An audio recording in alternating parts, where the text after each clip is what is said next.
Hi hello welcome back to our channel kannammaKattappa. So இன்றைக்கி நம்ம வீடியோவில் என்ன பார்க்க போகிறோன்னு பார்த்தீங்கன்னா, நல்ல ஒரு இஃப்தார் ட்ரிங்க்கு, நல்ல ஒரு ஹெல்த்தியான ட்ரிங்க்கு. ஓகேவா? ஸோ இந்த ட்ரிங்க்கை தான் எப்படி செய்கிறதுன்னு பார்க்க போகிறோம். ஆனால் அதுக்கு முன்னாடி ஒரு சின்ன ரிக்வெஸ்ட்டு. என்னென்னா, சேனல் இது வரைக்கும் நீங்கள் சப்ஸ்கிரைப் பண்ணலாம், சப்ஸ்கிரைப் பண்ணிட்டு பக்கத்தில் இருக்க பெல் பட்டனே கிளிக் பண்ணிக்கோங்க. ஆல் அப்படிங்கிற ஆப்ஷனை கிளிக் பண்ணும்போது தான் நான் அடுத்து போடுற வீடியோஸ்க்கு உங்களுக்கு நோட்டிஃபிகேஷன் வரும். நீங்கள் என்னோடய வீடியோஸை மிஸ் பண்ணாமல் பார்க்க முடியும். ஸோ வாங்க இப்போ வீடியோக்குள்ளே போகலாம். நான் ஃபஸ்ட்டு ஒரு மிக்ஸி ஜார் எடுத்திருக்கேன். இந்த மிக்ஸி ஜாரில் ஒரு 2.5 ஸ்பூன் அளவுக்கு 2.5 டேபிள் ஸ்பூன் அளவுக்கு சுகர் சேர்த்துக்கலாம். சுகர் சேர்த்தாச்சு. இதுக்கப்புறமா நமக்கு தேவைப்படுறது வந்து முந்திரி பருப்பு, கேஷ்யூ நட்ஸ், ஒரு 5-6 பருப்பு வந்து சேர்த்துக்கோங்க. ட்ரை ஃப்ரூட்ஸ் வந்து உங்கள் இஷ்டம் போல் என்ன உங்களுக்கு பிடிக்குமோ நீங்கள் அதை சேர்த்துக்கலாம். ஒரே ஒரு ஏலக்காவும் சேர்த்துக்கிறேன் அது கூடவே. அப்புறம் ஒரு 5-6 பாதாமும் சேர்த்துக்கலாம். ஸோ நான் ஃபஸ்ட்டே சொன்ன மாதிரி ட்ரை ஃப்ரூட்ஸ் உங்களுக்கு என்ன தேவையோ நீங்கள் அதை வந்து யூஸ் பண்ணிக்கலாம். இப்போ இதை வந்துட்டு நல்லா ஃபைன் பவுடராக அரைச்சி எடுத்துக்கலாம். ஸோ இப்போ நான் அரைச்சி எடுத்துட்டேன். இது ஒரு ஓரமாக இருக்கட்டும். அந்த கேப்பில் பால் வந்து நான் அடுப்பில் வச்சுருக்கேன். ஸோ பால் வந்து நல்லா சூடாகட்டும், நல்லா கொதிக்கட்டும். கொதித்ததுக்கப்புறமா அந்த பவுடரை வந்து அதில் சேர்த்துக்கலாம். இப்போ பார்த்திங்கன்னா நல்லாவே கொதி வந்துடுச்சு.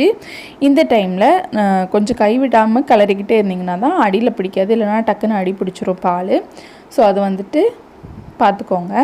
இப்போ நம்ம அந்த பொடியை வந்து இதில் சேர்த்துடலாம். சேர்த்துட்டு திருப்பியும் நம்ம இதை நல்லாவே மிக்ஸ் பண்ணி விடலாம். நீங்கள் பால் பொடி இருந்துச்சுன்னா கூட இந்த டைமில் நீங்கள் ஆட் பண்ணிக்கலாம். ஒரு 2 டேபிள் ஸ்பூன் அளவுக்கு நீங்கள் பால் பொடியும் சேர்த்துக்கலாம்.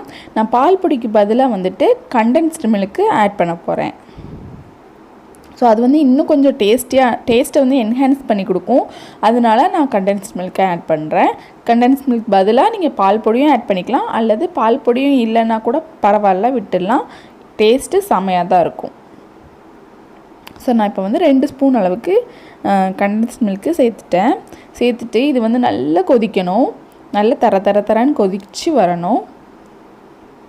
அதுக்கப்புறம் இதை வந்து நான் வந்து சாதாரண ட்ரிங்க்கு மாதிரி தான், ஒரு மில்க் அந்த ஒரு ஸ்டேஜ்லேயே தான் இதை நான் வந்து வச்சுக்க போகிறேன். இதோட உங்களுக்கு திக்காக வேணும் அப்படின்னு நினச்சிங்கன்னா கஸ்டர்ட் பவுடர் கூட நீங்கள் கொஞ்சமாக, ரொம்ப கம்மியாக, ஒரு 1/2 ஸ்பூன் அளவுக்கு நீங்கள் சேர்த்திங்கனாலே போதும். அதுவும் நல்ல ஒரு டேஸ்ட் கொடுக்கும். நல்ல ஃப்ளேவரில் நீங்கள் சேர்க்கும்போது நல்ல ஃப்ளேவரும் கொடுக்கும்.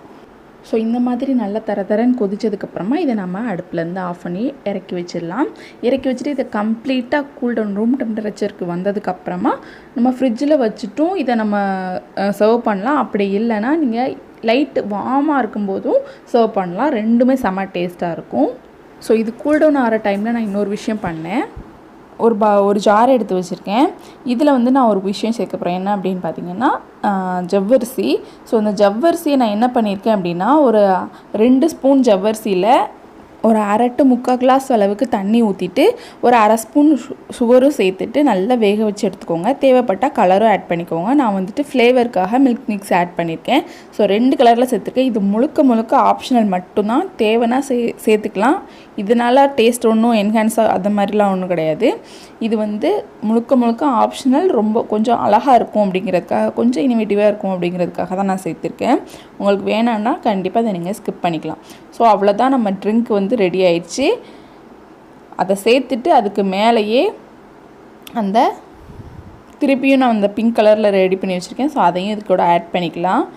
ஆட் பண்ணிவிட்டு இதுக்கு மேலேயே கொஞ்சமாக பாதாமோ அல்லது உங்களுக்கு விருப்பப்பட்ட நட்ஸ் எதுவோ அல்லது சாக்லேட் சிரப்போ நீங்கள் எது வேணாலும் ஆட் பண்ணி சாப்பிட்லாம். அப்படியே செம்ம டேஸ்ட்டாக இருக்கும். அதே டைமில் ரொம்ப ஹெல்த்தியாகவும் இருக்கும். ஸோ எல்லாருமே ட்ரை பண்ணி பாருங்கள். ட்ரை பண்ணி பார்த்துட்டு கமெண்ட் பாக்ஸில் எப்படி இருந்துச்சு அப்படிங்கிறத மறக்காமல் கமெண்ட் பண்ணுங்கள். அண்ட் வீடியோ பிடிச்சிருந்துச்சுன்னா கண்டிப்பாக லைக் பண்ணுங்கள். அண்ட் மறக்காமல் சப்ஸ்கிரைப் பண்ணுங்கள். நிறைய பேர் சப்ஸ்கிரைப் பண்ண மாட்டேங்கிறீங்க. 83% பீப்புள் வந்துட்டு சப்ஸ்கிரைப் பண்ணாமல் தான் நம்ம சேனல் பார்த்துட்ருக்கீங்க. ஸோ சப்ஸ்கிரைப் பண்ணிங்கன்னா எனக்கு ரொம்ப பெரிய மோட்டிவேஷனலாக இருக்கும். ஸோ நாளைக்கு இதே மாதிரி இன்னொரு வீடியோவில் நான் உங்களை மீட் பண்ணுறேன். அது வரைக்கும் டாடா பாய்.